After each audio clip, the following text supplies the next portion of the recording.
Vamos começar o programa falando sobre saúde. No mês passado, conversamos aqui sobre dor de cabeça. Chegaram muitas e muitas dúvidas pelo nosso WhatsApp e o neurocirurgião especialista em dor, Dr. Rodolfo de Moura Carneiro, ele volta hoje para responder. Se você tem alguma pergunta, manda no nosso WhatsApp, vai lá, põe no seu celular, 0 operadora 12 997 27 6383. Eu fico batendo assim, como se estivesse batendo.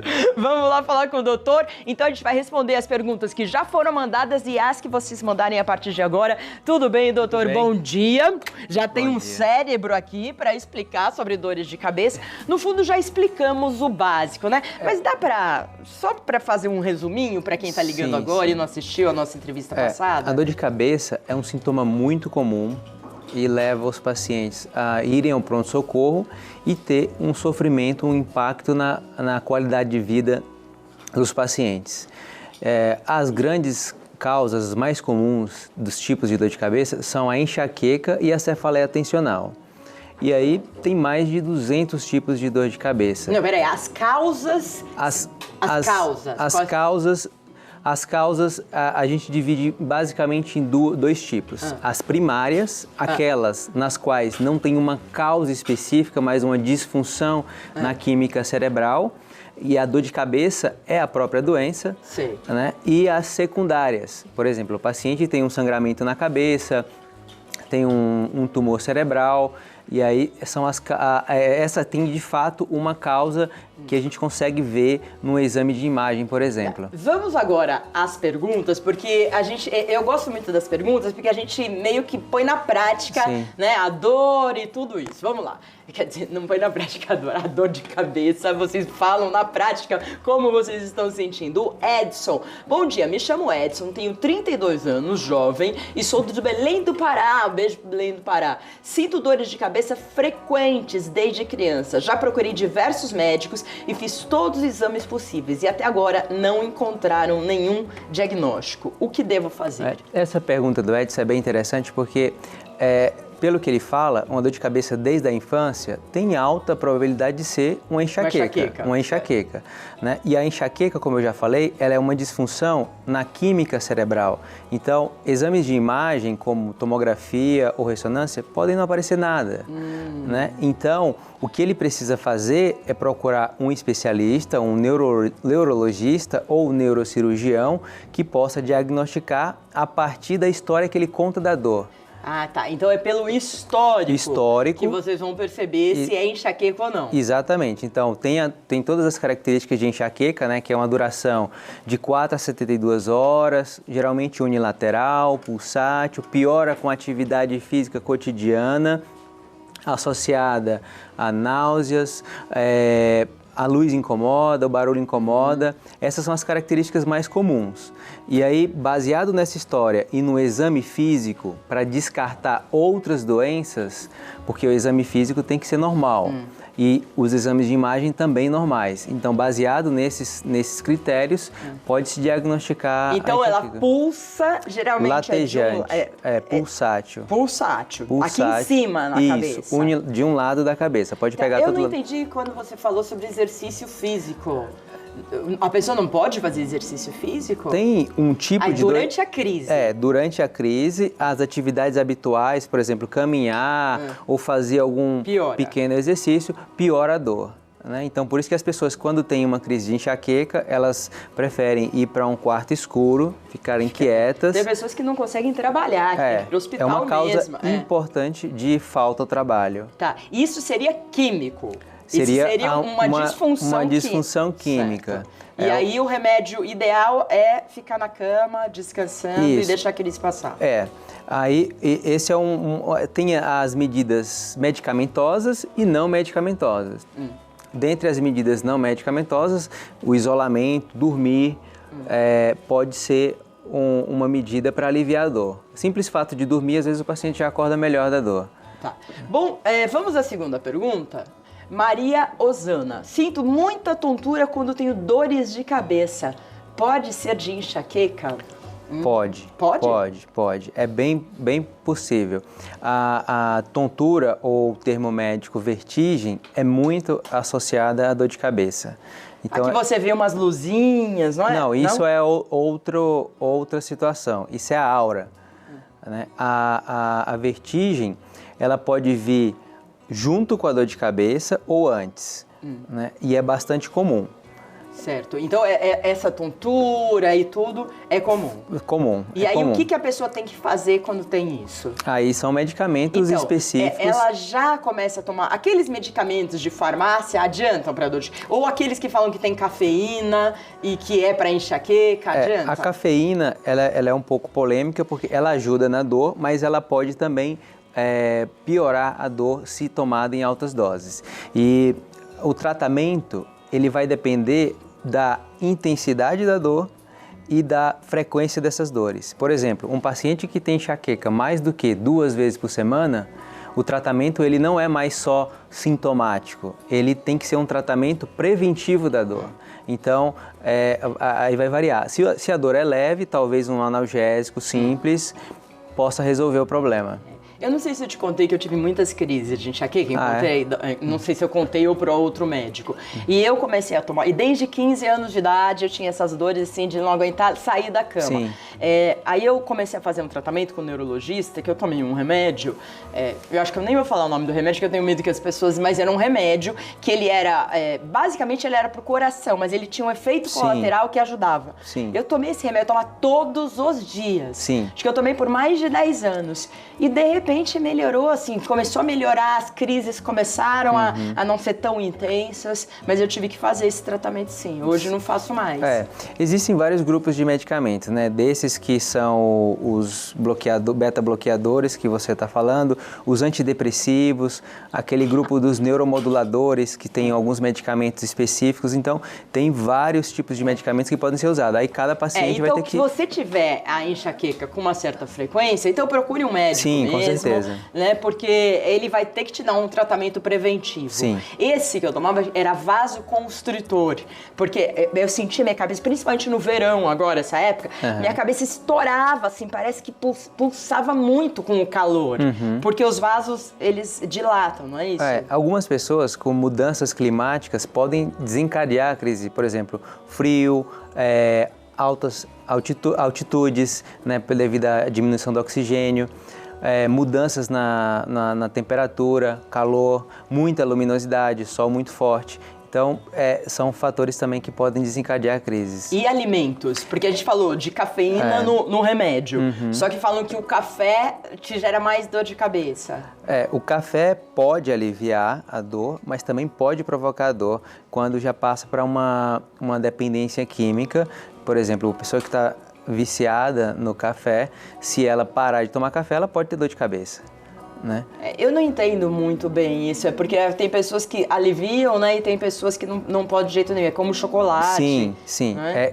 Essa questão do alimento, ela vai ser individual e às vezes vai depender do momento da vida da pessoa. Tá, então né? vai ter que ser analisado caso a caso. Sim. Vamos à próxima pergunta, que é da Ana Murici. Bom dia, sou de Salvador, Bahia.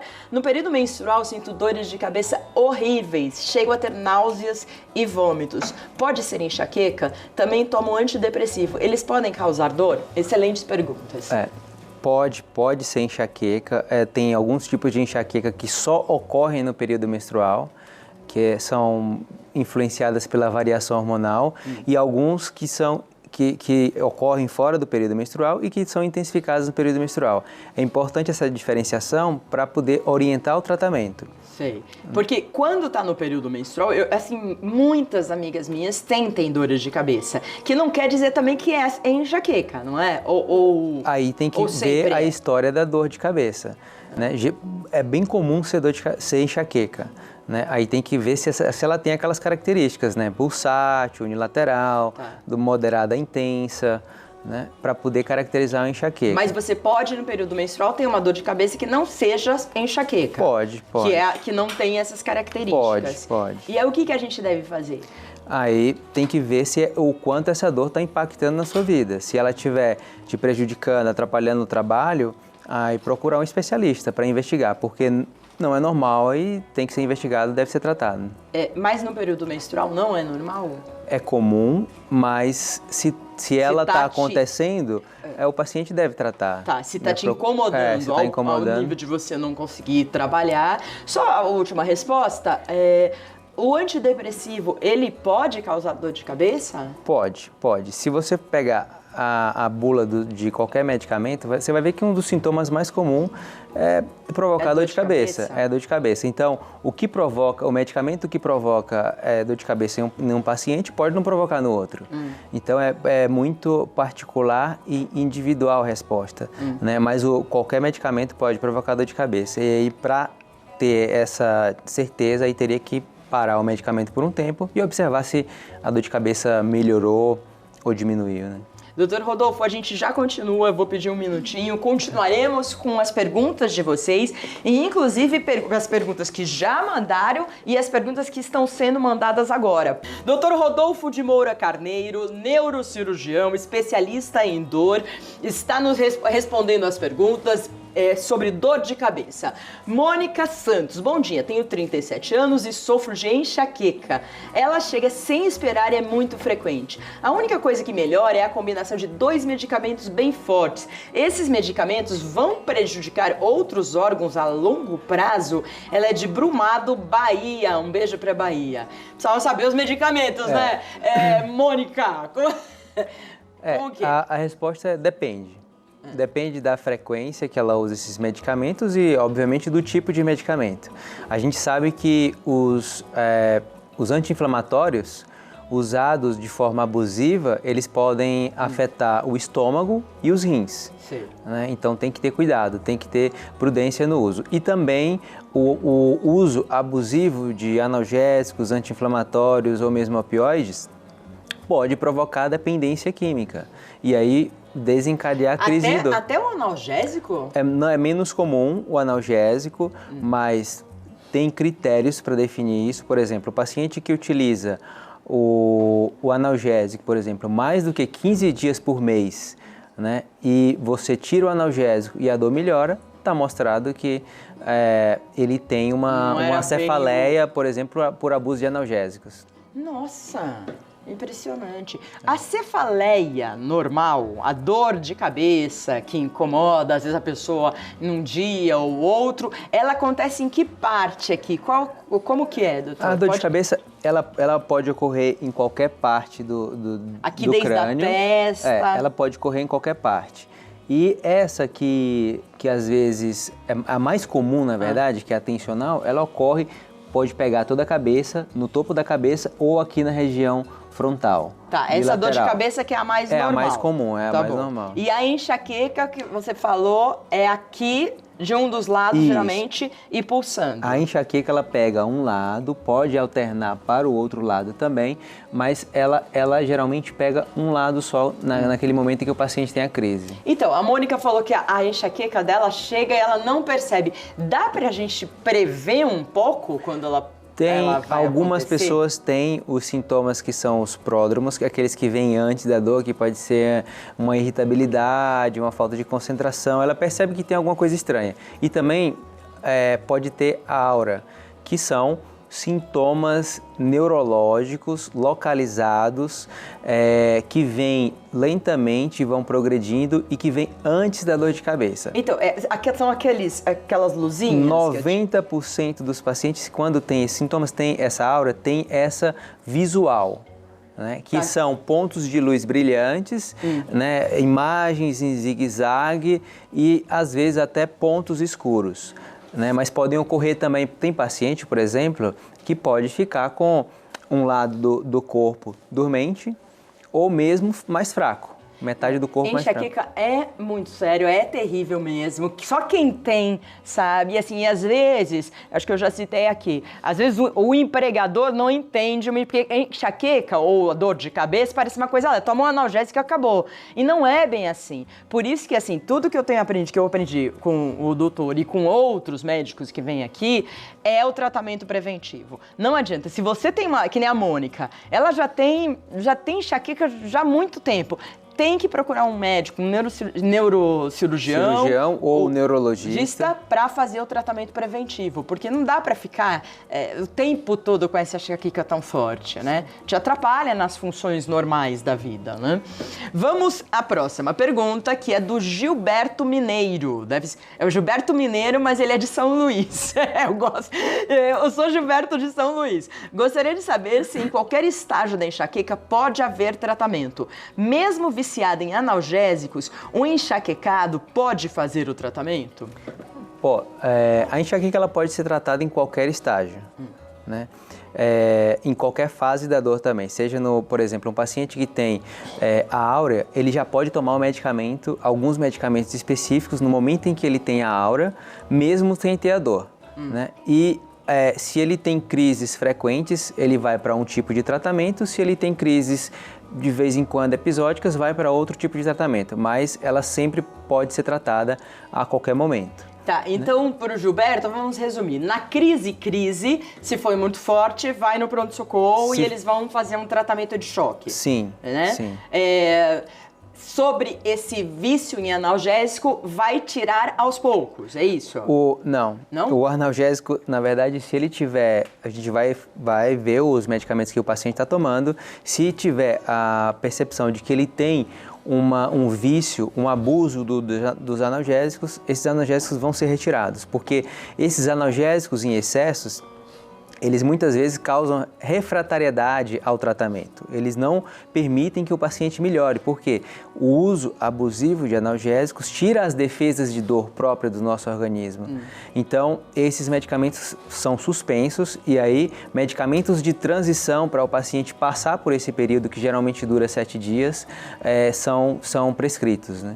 Entendi. Então, ele vai ter uma medicação, medicação adequada. Sim. Porque eu tava pensando aqui, tem gente que fala, eu não tomo remédio de jeito nenhum. Eu tenho certeza que você conhece alguém que falou e que eu não sou contra esse tipo. Mas tem coisas, né, você como médico, que não dá pra você não tomar um remédio. Coisas importantes, mas problema de pressão, você tem que tomar um remédio, ou você é diabético, ou você tem uma enxaqueca forte. O que eu falo para os pacientes é que isso, às vezes, é só um preconceito. O que tem que avaliar é se esse medicamento te faz bem. Porque, por exemplo, os profiláticos, os antidepressivos, são medicamentos seguros e que, se você se adaptou ao medicamento, não vai acarretar nenhum problema usar a longo prazo, com o médico acompanhando. Se tiver algum problema, o médico, obviamente, vai trocar, vai suspender. Mas são medicações bem seguras, já usadas há muito tempo. Então, sempre prescrito por um médico. Sempre prescrito por um médico. médico. Porque pode virar uma muleta o medicamento? Alguns podem passar a não fazer mais efeito, mas a pessoa toma achando que aquilo é aquilo que está salvando. Sim. E aí tem que avaliar para saber se precisa trocar, se aumenta a dose e o que faz em cada caso. Bom, Gilberto, tá respondido. Deixa eu ver o próximo. Érica Dominici, ou Dominici. Bom dia, sou de São Luís também, olha, São Luís, assistindo nosso programa Maranhão e tenho enxaqueca com aura e hipertensão arterial. Gostaria de saber quais os cuidados e os riscos, tadinha. Essa é uma pergunta interessante, porque a enxaqueca com aura, ela tem um risco um pouco maior do paciente desenvolver doenças cardiovasculares, né? Que são doenças cardíacas, como o infarto agudo do miocárdio e um AVC isquêmico, né? Nossa. Então, mas isso não quer dizer que um paciente que tem enxaqueca com aura vai ter isso. O risco é um pouco maior, então deve-se ficar atento. A hipertensão, ela também é um fator de risco para essas doenças. Então, no caso dela, ela tem que ter uma atenção um pouco maior, ter um controle rigoroso dessa pressão, fazer atividade física regular. Porque ela é nova, ó. Tá vendo a foto? Ela é bem nova. Atividade física regular, controle do colesterol, caso ela venha a ter, né? E ter cuidado também, uma outra coisa importante, é o uso de anticoncepcionais, principalmente aqueles que utilizam 2 hormônios, que é o estrógeno e progesterona. Isso os médicos vão saber diferenciar. Já foi visto em alguns estudos que pacientes que têm enxaqueca com áurea, que tomam esses anticoncepcionais, têm um risco maior de formar coágulos E o problema é esses coágulos irem, por exemplo, para o coração, para o pulmão ou para o cérebro. E aí poder causar algum problema de saúde. Nossa, bem interessante, Érica. Então, para você, você é obrigada a procurar uma ajuda aí. Outra coisa também é o cigarro, né? O fumar. Que é um fator de risco para essas doenças cardiovasculares também. Cigarro a gente nem fala porque a gente já parte do pressuposto que a pessoa não fuma, porque com todos esses problemas, porque o cigarro, ele piora a enxaqueca, não piora? Pode piorar, e depende do paciente. E piora tudo também, né? Bom, vamos lá. A Nayara. Bom dia a todos. Tenho enxaqueca. Nossa, a enxaqueca é o campeão das perguntas. Tenho enxaqueca desde os 8 anos de idade, tadinha. Eu já tenho 31. A minha dúvida é: sempre antes das crises tem um sintoma de lista brilhosa na visão. É o que a gente estava falando, né? Seguida de uma parte escura da visão, onde geralmente junto com náuseas. Isso é normal? Ela é de Charqueada, São Paulo. Pelo que ela fala, talvez ela tenha uma enxaqueca com áurea, com sintomas visuais, que é a mais comum. Né? 20% dos pacientes com enxaqueca, eles têm a áurea, que são esses sintomas neurológicos que eu falei. E 90% desses que têm áurea, os sintomas são visuais, que é a visão borrada, pontos de luz brilhante e até alguns pontos escuros em parte do campo visual. Então, provavelmente, aí precisaria detalhar melhor, mas provavelmente ela deve ter uma enxaqueca com áurea visual. Que tem que ser tratada. Essa normal, precisa de prevenção, normal, tá, Nayara? Não é. Precisa haver alguma coisa para um tratamento para você, porque é normal esse sintoma para enxaqueca nesse nível, mas já é uma enxaqueca avançada, não é? Não necessariamente avançada, mas é um tipo específico de enxaqueca, que é essa com áurea. Mas a pessoa pode ficar tonta de repente, se ela está dirigindo alguma coisa? Pode. Essa áurea pode ter sintomas de vertigem e tontura. Além do visual, pode ter esses também, que é um outro tipo de enxaqueca. Entendi. E ela fala em náuseas, e essas náuseas são bem intensas. As náuseas, elas podem variar de leves a intensas e até vômitos, muitos vômitos. Então, que também vai variar de paciente para paciente, mas as náuseas, elas são bem frequentes. Quando eu tinha enxaqueca, eu cheguei a vomitar e... Nossa, bem ruim. Desconfortável. Assim. Muito desconfortável, porque você tá na rua, às vezes, você começa a sentir... É uma coisa que você não consegue controlar. É muito complicado mesmo. Então, não é dorzinha de cabeça, não. É dorzinha pesada. Deixa eu ver a próxima. Luiz, a dor de cabeça pode ter relação com a dor de dente? Caraguatatuba, São Paulo. Boa pergunta. A dor de dente geralmente não provoca dor de cabeça. Provoca uma dor no próprio dente ou uma dor na face. Alguns tipos de infecção, por exemplo, no terceiro molar, que é o dente ciso, podem provocar uma dor difusa na cabeça e aí provocar essa alteração no dente, provocar uma dor de cabeça.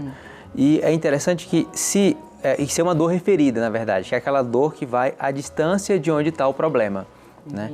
E aí, por exemplo, um paciente que tenha um problema no dente e que tenha dor de cabeça, se você tocar no dente ou bater no dente, vai desencadear a dor de cabeça. Então, seria uma forma do médico também examinar e testar se ele tem essa desconfiança. E aquelas problema na mordida, tudo dá? Na articulação temporomandibular é outra causa que pode dar dor de cabeça também, né, associada à disfunção da chamada ATM, né, que é bastante comum.